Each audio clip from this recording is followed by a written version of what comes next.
Je m'appelle Isabelle Saint-Pierre et je suis la fondatrice de la chaîne Ikuya TV.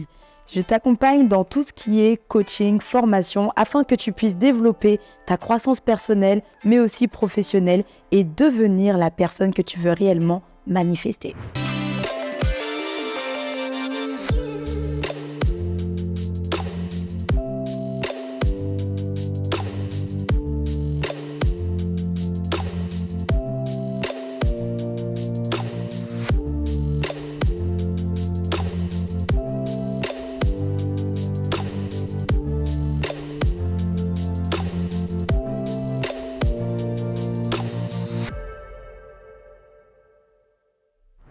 On va parler de l'identité.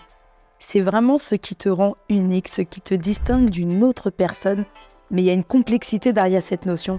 C'est que quelque part, elle n'est pas tangible au quotidien. Comment réellement la découvrir et la manifester dans tout ce qu'on fait aujourd'hui? Aujourd'hui, quand on va parler d'identité, finalement, on va parler des effets. Je vais la comparer un peu comme le vent. Le vent, de manière concrète, tu ne peux pas le dessiner, tu ne peux pas le voir avec tes yeux. Par contre, tu en vois les effets. D'un coup, tu vois un arbre qui s'agite, les feuilles qui bougent, les branches qui commencent à partir dans tous les sens. Et tu sais que le vent est en train de souffler. Il t'arrive même de l'entendre. Donc, tu vois que ce sont tes sens qui identifient que le vent est là. Et bien, pour l'identité, c'est un peu la même chose. Finalement, si je veux garder une définition simple, ou en tout cas te l'expliquer de manière concrète, c'est qu'on ne pourra pas dessiner ton identité de la même manière qu'on aura du mal à dessiner le vent, mais on pourra voir les effets lorsque tu as une certaine connaissance de celle-ci. Une première chose à noter, c'est que tu évolues constamment, mais qu'il y a quand même une fondation de base qui, elle, ne bougera pas. Tu as un tempérament, tu as un code génétique, tu as des choses pour lesquelles, qu'importe ce qui se passe dans la vie, ces choses-là resteront fondamentales. Pour autant, au fur et à mesure de ta vie, tu vas passer par différentes épreuves ou alors par certains moments de joie qui pourront altérer, comme je l'ai dit dans une autre vidéo, la part de lumière et la part d'ombre que tu connais de toi-même et aussi que tu veux manifester. Quand je vais parler d'identité et notamment de comment elle va se manifester au quotidien, tu vas parfois t'imaginer que tu es simplement une mère parce que tu as des enfants. Tu vas penser que tu es diplômée parce que tu as réussi l'examen dans une école. Tu vas penser que tu es juste un homme, une femme. Tu vas te définir parfois par des rôles, parfois par ce que tu possèdes. J'ai une voiture. Et toutes ces choses, finalement, se posent la question une fois que tu les perds. Quand tu perds ton statut marital, quand tu perds ton emploi, qui es-tu réellement? On commence à voir qu'il y a des choses tangibles, des choses intangibles, des choses que l'on possède de manière permanente et d'autres que l'on possède de manière simplement conjoncturelle.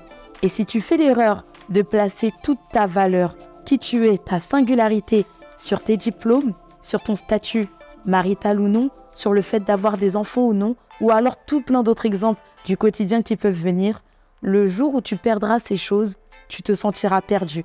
Tu ne sauras plus où tu es, tu perdras tout le sens pour lequel tu existes. Alors on va revenir à cette notion. Comment elle se manifeste? Ton identité, quelque part, moi, je la vois comme une image. L'image que tu te fais de toi-même et l'image que les autres ont de toi. D'où l'importance de l'ombre et de la lumière et je t'envoie à l'autre vidéo dans laquelle j'en parle. Cette image, elle va te conditionner d'une certaine manière sur qui veux-tu révéler. Qu'est-ce que tu veux accomplir? Je la connecte vraiment à cette notion de vision, de destinée, comme j'en ai parlé précédemment dans d'autres vidéos, parce que dans un cas comme dans l'autre, ton identité va refléter une image, mais ta vision va également être une image. C'est la représentation mentale de ton futur, de ce que tu as décidé d'accomplir. Et selon l'image que tu t'accordes à toi-même ou que tu as de toi, tu vas parfois avoir certains degrés.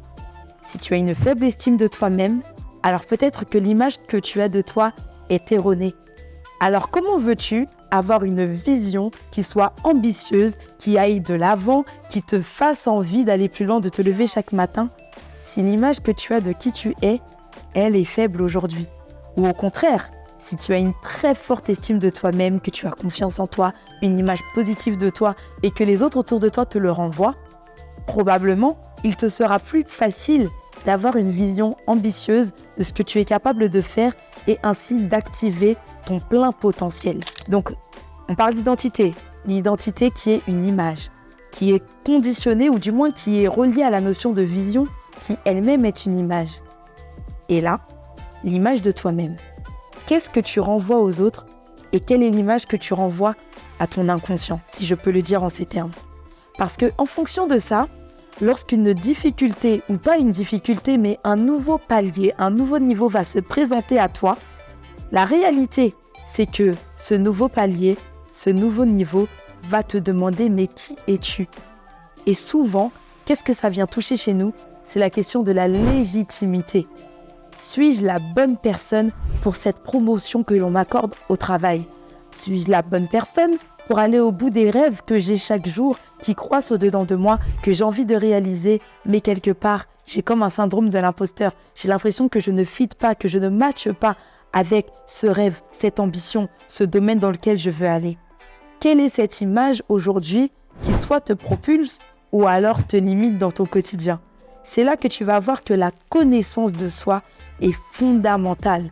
On l'a dit, il y a des choses qui fondamentalement ne bougeront pas parce que ça fait partie de ta singularité et quelles sont les bases de qui tu es en tant que personne. Mais cela ne t'empêche pas d'ajouter une corde de plus à ton arc, de déployer tout plein de compétences qui vont t'aider, qui ne seront pas ce par quoi tu seras défini, mais qui t'aideront à voir quelque part où tu veux aller dans la vie et comment tu vas être équipé pour aller à cet endroit-là qui te tient à cœur. On parle de vision, on parle d'image, et notamment lorsque tu es conscient de qui tu es, de tes qualités, de tes axes d'amélioration, de ce qui est important pour toi, je reconnecte encore la notion des valeurs. Parce que ces valeurs-là, c'est elles qui vont t'accompagner du début à la fin. Généralement, si l'intégrité, c'est quelque chose qui a toujours été important pour toi, quelles que soient les situations, tu chercheras à la démontrer. La loyauté, pareil, ou la perfection. Certains poursuivent ce but-là d'être toujours parfait, de toujours vouloir chercher l'excellence. Ce sont des choses qui ne bougeront pas, mais que tu peux adapter pour qu'au quotidien, cela te soit plus facile de les manifester. Et comment tu peux, de manière pratique, parce que j'aime bien parler de ces notions, susciter de la réflexion chez toi, mais aussi peut-être te partager des billes, des astuces, des clés qui vont t'aider, c'est de te dire comment je peux réussir à mieux me connaître. C'est déjà commencer par faire un premier état des lieux. Qui es-tu en tant que personne? Quand tu évoques ton propre nom. Par exemple, moi je m'appelle Isabelle Saint-Pierre. Quel est ton nom? Quand tu l'entends, quelle émotion cela te suscite à l'intérieur de toi? Quelle image tu vois? Est-ce que tu te réjouis? Est-ce que tu vois un sourire s'esquisser? Ou alors est-ce qu'au contraire, il y a une certaine frustration? Tu as limite envie de te cacher. Et lorsque tu passes devant un miroir, tu as du mal avec le reflet de la personne. Parce que tu vois au-delà du physique, tu vois qui tu es réellement. Quelle est ta vibe, ton âme, ton mood du quotidien? Et ces choses-là, en fait, peuvent t'aider à voir ce que tu dois travailler. Également, on se construit. Je sais qu'on est dans une société souvent très individualiste aujourd'hui, où on te fait croire que pour réussir, tout va passer que par toi, que tu dois être totalement indépendant, te détacher du jugement des autres et que les autres ne comptent pas.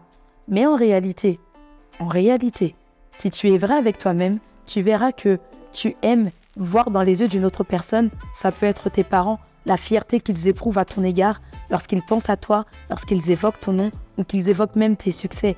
Donc finalement, c'est aussi dans le regard de l'autre que va se construire ton identité ou qu'en tout cas tu pourras avoir certaines billes. Comment tu es perçu? La notion encore une fois de l'image. Et qu'est-ce que tu décides de révéler à l'autre?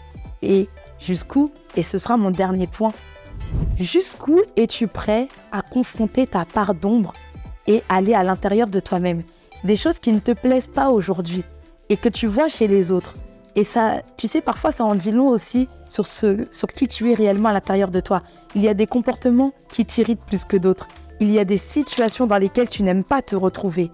Mais peut-être que ce sont ces situations, lorsque tu vas les confronter, qui vont te révéler ton vrai toi. Parfois, la confrontation est nécessaire. Pas forcément le conflit, la colère ou aller dans des parts d'agressivité excessive, mais te confronter à certaines réalités qui te sortent de ta zone de confort ou qui te sortent de ton cocon du quotidien.